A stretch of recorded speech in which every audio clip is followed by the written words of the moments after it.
My name is Dana Kimball. I'm from Midland, Texas. I'm divorced 3 times, but I have 2 sons with my first husband. I got to House of Mercy in 2020.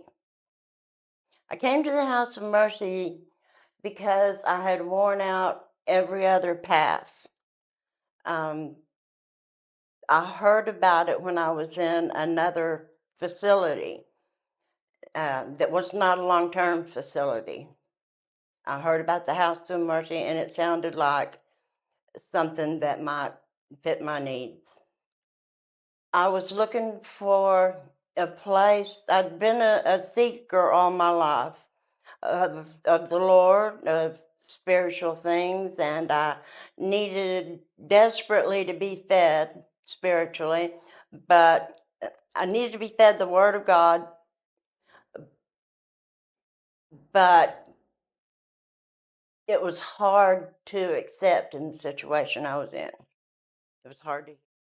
I thought, this is different from anything I've ever experienced, but it has the elements of many things that I've experienced.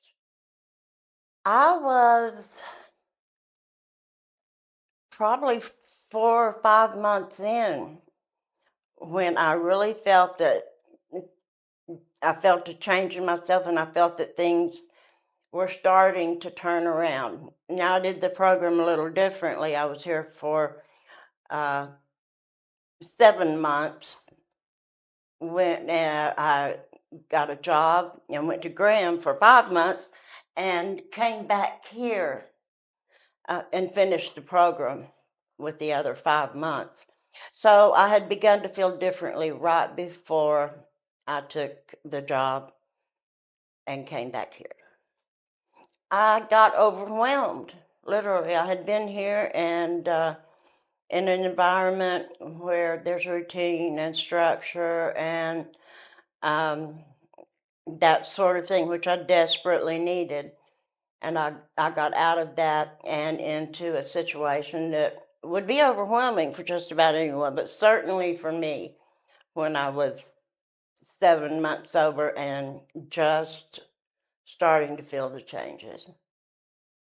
One of the biggest burdens that I carried when I got here was the fact that my youngest son had not spoken a word to me in 6 years. And so I had done everything that I knew to do to try to remedy that situation, and it was not happening. But I did keep in mind, I would say, over and over, likewise, the Spirit help us with our infirmities, for we know not what to pray for as we ought, but the Spirit itself maketh intercession for us with groanings which cannot be uttered. And that was my prayer regarding my youngest son because that it was just so painful and there was not words couldn't, from a parent's perspective, it was just that hard. But that went all through my mind and it began to apply to other things in my life. It was certainly Matthew's verse, but it began to apply to other things. And as it turns out, he speaks to me. He brings my grandchildren to me. And that would not have happened had I not come here.